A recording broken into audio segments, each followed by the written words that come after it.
Eles sugerem que a gente escolha profissões que dão dinheiro, que é um mito isso, né? Você vai ganhar dinheiro se você for competente naquilo que você faz, não importa qual é a sua profissão. Né? Eu comprovei isso ao longo da minha carreira e vejo exemplos acontecerem. Né? As pessoas bem-sucedidas realmente são muito competentes naquilo que fazem, não importa qual é a carreira.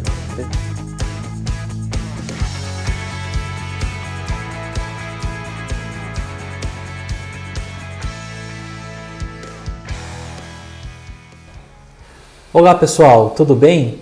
Eu sou Eduardo Ferreira, especialista no método Vocari, e essa é a nossa primeira gravação, o nosso primeiro podcast Vocação para Ser Feliz por Sérgio Pellegrino, que inclusive estou ao lado do Sérgio Pellegrino, que é o autor da jornada Vocari, e nós vamos falar um pouco sobre este conceito, sobre esta jornada. Então, Sérgio, muito obrigado por essa oportunidade. Prazer, Edu. Obrigado por estar aqui com a gente. E eu queria que você começasse contando um pouco para nós como surgiu essa questão da jornada Vocari, o qual eu tive prazer também em me especializar, passar por esse processo e hoje ajudando cada vez mais pessoas a encontrar sua real vocação para ser feliz. Então com você, Sérgio, a palavra, qual que é a origem da jornada Vocari? Muito bem, gente. Então vamos lá. Acho que tudo começou com a minha paixão pelo ser humano, né? Acho que todos nós temos talentos especiais e precisamos usar esses talentos.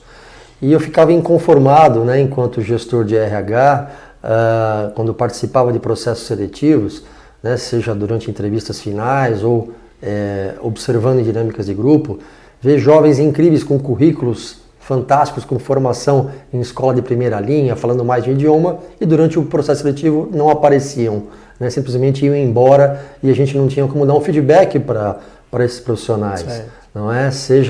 Fossem mais jovens ou fossem já na casa dos 30 ou até mais, né? Eu falei, puxa, como é que a pessoa ainda talvez não encontrou a sua real vocação?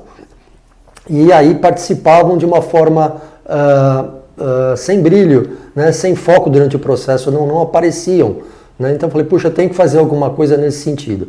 E mesmo também próximo na minha família, né, eu vi muitas pessoas, né, jovens ali na fase da primeira escolha da carreira profissional, ou mesmo já também depois dos 30, as pessoas não sabiam exatamente o que queriam em termos de profissão, o que poderiam realmente realizar, né, tudo aquilo que eles tinham sonhado. Né? Eu falei, então temos que fazer alguma coisa. E foi então que eu comecei a criar conteúdo, a pesquisar e entender que as escolas, né, sejam privadas ou não, né, ensino público também, elas não conseguem fazer um trabalho consistente nesse sentido, né, para que as pessoas possam entender através do autoconhecimento, né, quais são as competências que ela tem, né, quais são os valores, né, que ela possui, o que ela acha certo ou errado, o que ela entende que ela pode entregar para o mundo de melhor, e a escola não consegue fazer isso. Né? E foi então que eu falei, puxa, então temos que criar algum programa, né, algo que possa oferecer não só ferramentas para que ela possa fazer uma escolha assertiva da carreira através de testes com embasamento científico, mas também que possa prepará-las para participar dos processos seletivos. Né? De nada adianta, né, a pessoa saber o que ela quer, né, e identificou a vocação, mas chega em um processo seletivo na hora que onde ela será avaliada e comparada com outros profissionais e ela não consegue demonstrar isso. Né? E aí e muitas vezes ela não vai ter uma segunda chance. Né? Como diz lá o Robert Wong, né? Raramente você terá uma segunda chance de causar uma boa impressão. Muito bem. Então foi aí que eu falei, puxa, então temos que criar alguma coisa, né, para que de fato possam não só identificar, né, a real vocação, né, para ser feliz, né, mas também preparar, né, para que participem de processos seletivos e mostrem todo o talento. Não importa se a pessoa quer ser empregado, trabalhar em uma empresa ou se ela quer ser uma empreendedora. Ela também será avaliada. Então, para isso, nós também incluímos processos para que a pessoa possa participar de seleções. Que legal, Sérgio. Realmente, assim, conheço bastante da sua carreira, da tua experiência, né? Tive a oportunidade de trabalhar com o Sérgio também, como um aprendiz também do Sérgio.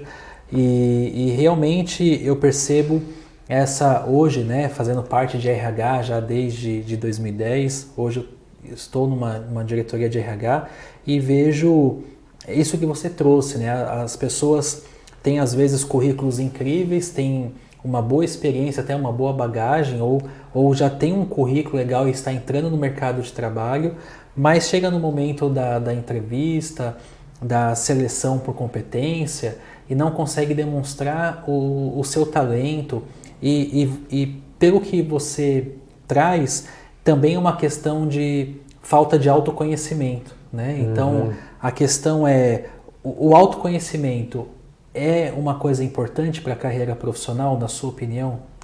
Sem dúvida, Edu. Acho que tudo começa com autoconhecimento, né? E a referência, né, que nós temos de casa, por exemplo, né, os pais normalmente, né, eles sugerem que a gente escolha profissões que dão dinheiro, que é um mito isso, né? Você vai ganhar dinheiro se você for competente naquilo que você faz, não importa qual é a sua profissão. Né? Eu comprovei isso ao longo da minha carreira e vejo exemplos acontecerem. Né? As pessoas bem-sucedidas realmente são muito competentes naquilo que fazem, não importa qual é a carreira. Né?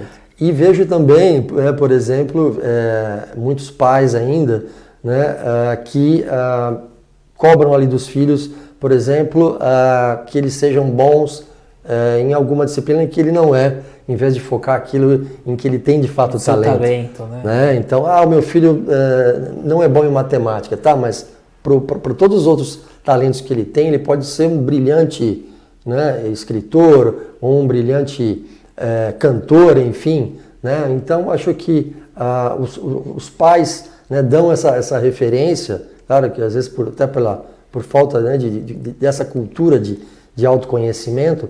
Então, acho que todos nós temos que buscar, né, entender quais são as nossas fortalezas, que esse tem que ser o foco. Né? E o que nós fazemos diferente, que nós entregamos para o mundo, que só nós fazemos do nosso jeito. É isso que torna a gente diferente dos demais. Não é? Então, gaps, né, lacunas, limitações, todos nós temos. E nós precisamos conhecer também. Sim, né, para que a gente possa pedir ajuda quando a gente se tornar um líder, né, numa equipe, você fala, puxa, isso aqui eu não faço bem. Né? Então alguém na equipe vai compensar isso. Exato. E tudo isso, para que isso aconteça, é o autoconhecimento. Né? Você entender quais são as suas competências, onde eu posso, de fato, agregar mais, né, para o mundo, para esse projeto, enfim, e aquilo em que eu não sou bom. Né? Mas eu tenho, obviamente, pessoas numa equipe que vão, né, completar e a gente vai entregar um excelente trabalho. Muito, muito interessante, Sérgio. Assim, conforme você foi falando, eu fui refletindo aqui sobre a questão da cultura do erro. Né? Sim, muitas vezes nós só somos apontados por aquilo que nós não fazemos bem. Mas aquilo que nós fazemos muito bem, muitas vezes é deixado de lado. Que dentro da tua experiência e da jornada, nós falamos muito sobre as fortalezas e os limites, né? Então, nós viemos de uma cultura em que nós temos que acertar, né? Uma chamada oral na escola, por exemplo, a professora faz uma chamada oral, errou, né? E é isso que você trouxe, que, ok, eu sou bom em 10 matérias, em estatística eu não sou muito bom, estou trazendo uma questão real, né?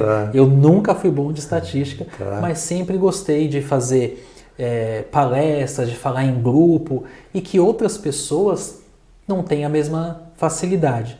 E um dos maiores medos hoje, constatado em pesquisas, é falar em público. Né? Verdade. E para mim sempre foi uma facilidade. Só que eu tenho um amigo que tem extrema facilidade em fazer dados estatísticos e física e tudo mais, e eu não tenho nenhuma aptidão para isso. Então tem as fortalezas e tem os limites. Então, conforme você foi falando, quantas vezes, né, a gente não fica só focando no que a pessoa não faz bem, certo, e esquece de trazer aquele talento natural, né?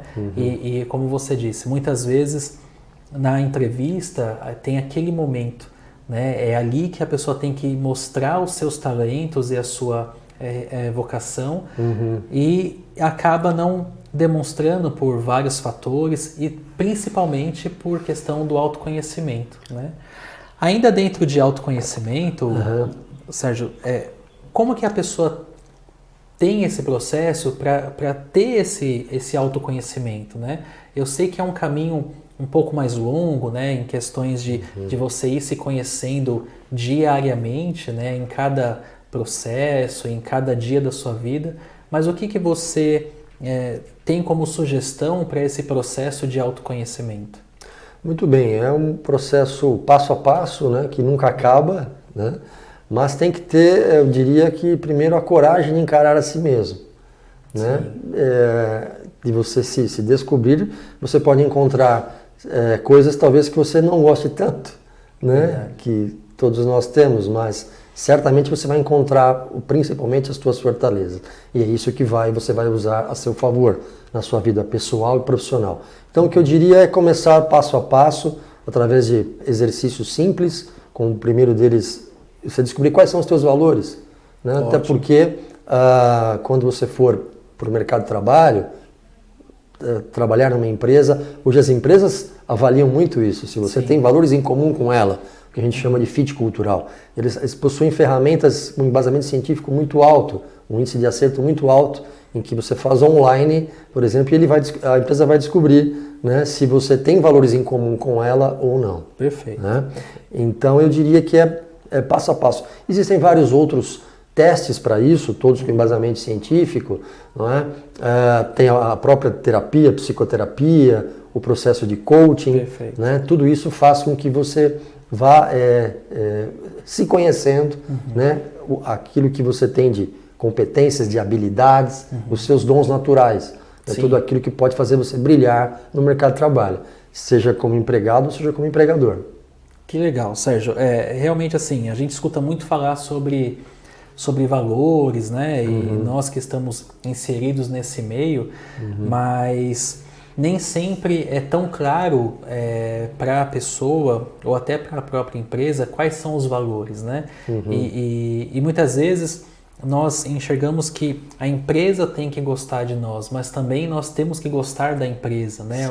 É uma troca aí de experiência. E valores, como é que você dá de dica ou você tem como informar o que é valor, por exemplo?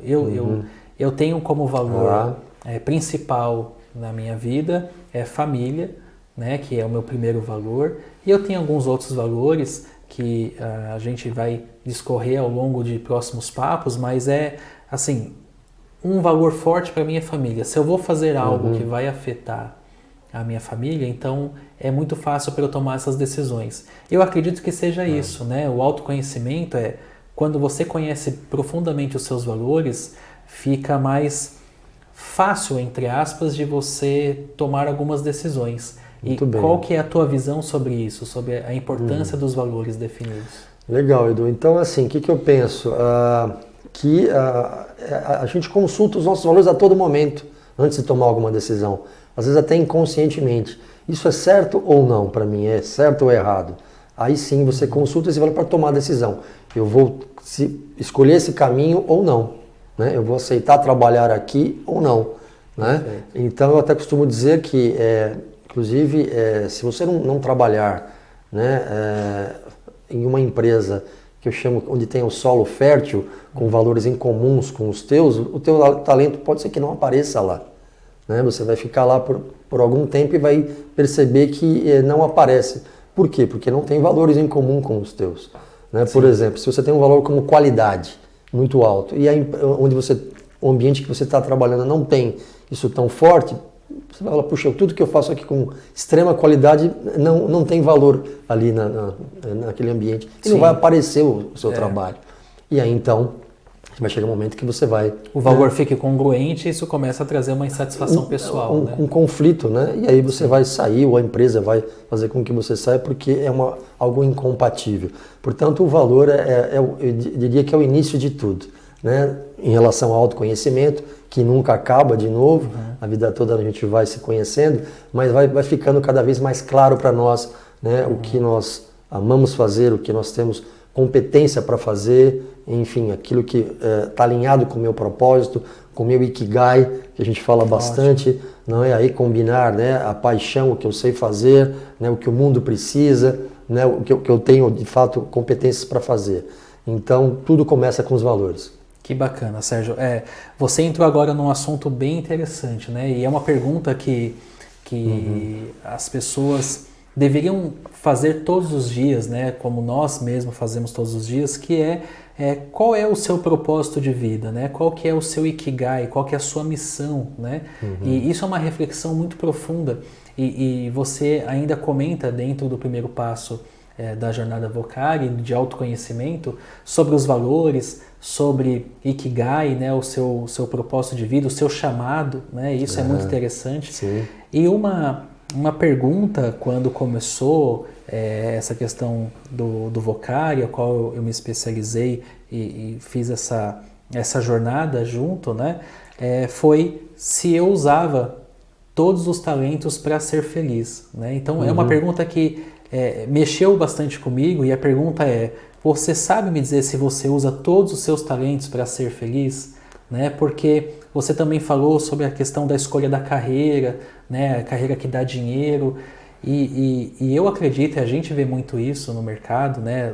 Das pessoas que são muito bem-sucedidas, que independente da tua escolha de carreira, se você faz algo com propósito, né? Com autoconhecimento, com seus valores, o dinheiro é uma consequência, né? E você até cita alguns exemplos, né? Dentro da jornada Vocari. Eu queria que você citasse alguns exemplos de escolha de carreira, de vocação, que a gente considera um sucesso, né? Independente do cargo ou qual é a profissão que a pessoa escolheu.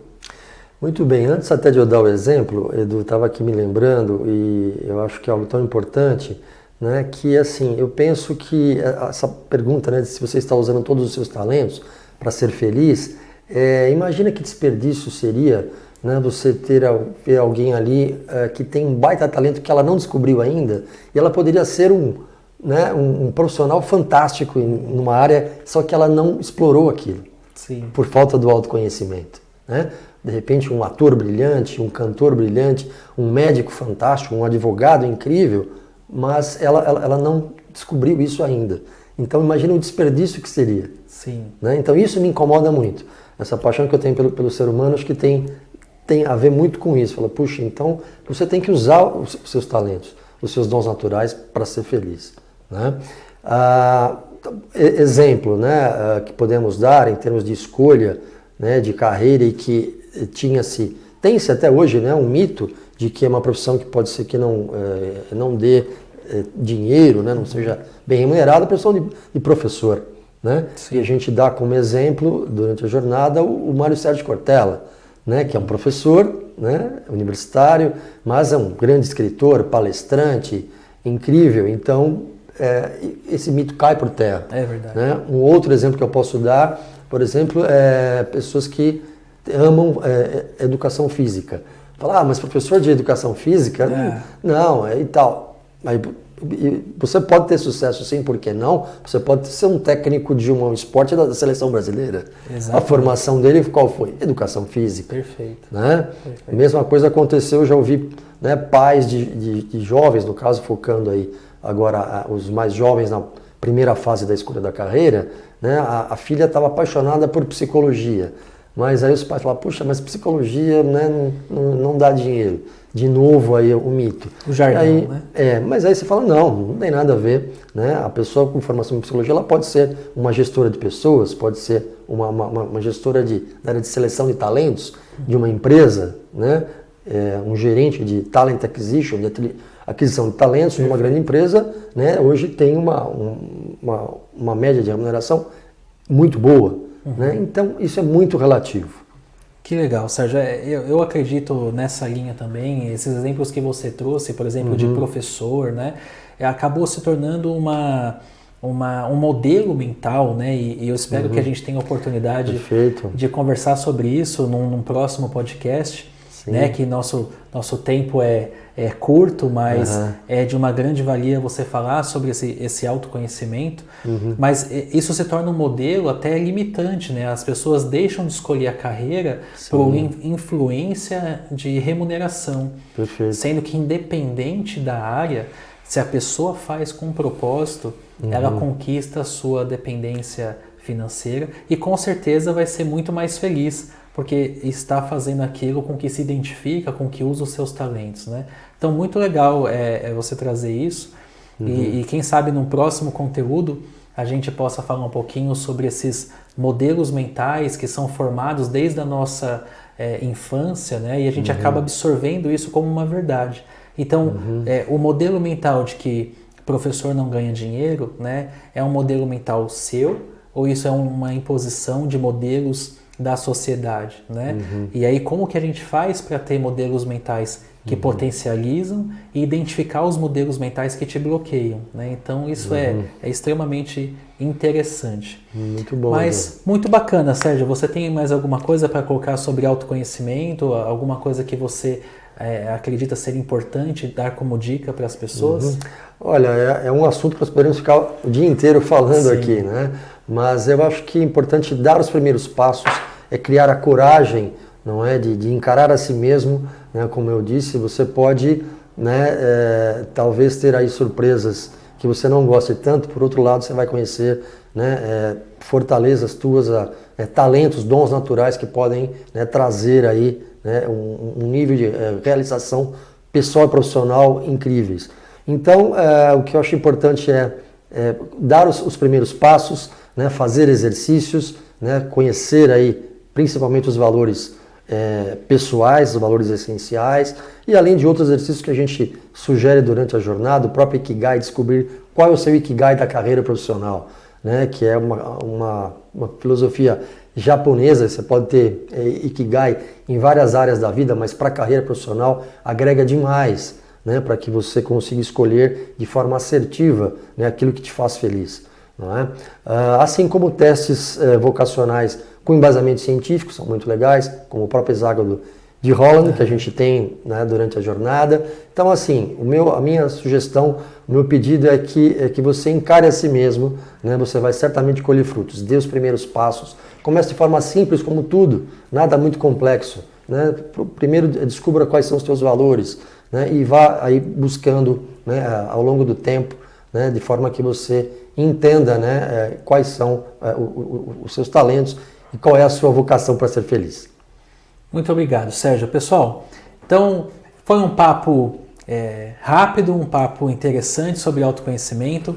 Acessem o site lá www.vocaçãopraserfeliz.com.br. Verifique lá o que é a Jornada Vocari, se você usa todos os seus talentos para ser feliz. Tem também as redes sociais, o Instagram, que é o @Jornada Vocari Oficial, vai aparecer aí para vocês. O meu Instagram também, o do Sérgio Pellegrino. Nos sigam lá nas redes, porque iremos postar mais conteúdos, falar um pouco mais sobre essa questão de autoconhecimento, sobre modelos mentais. O Sérgio é um especialista em entrevistas, recrutamento e seleção, vai trazer também dicas de como se comportar dentro de um processo seletivo, nas dinâmicas, porque como a gente disse lá no começo, nem sempre você tem uma segunda chance de causar uma boa impressão, né, Sérgio? Então, essa é uma questão muito legal para a gente continuar conversando com o pessoal e trazendo mais dicas sobre isso. Então, eu agradeço bastante esse papo e até a próxima. Muito bem, Edu. Valeu, um prazer. Então, até mais.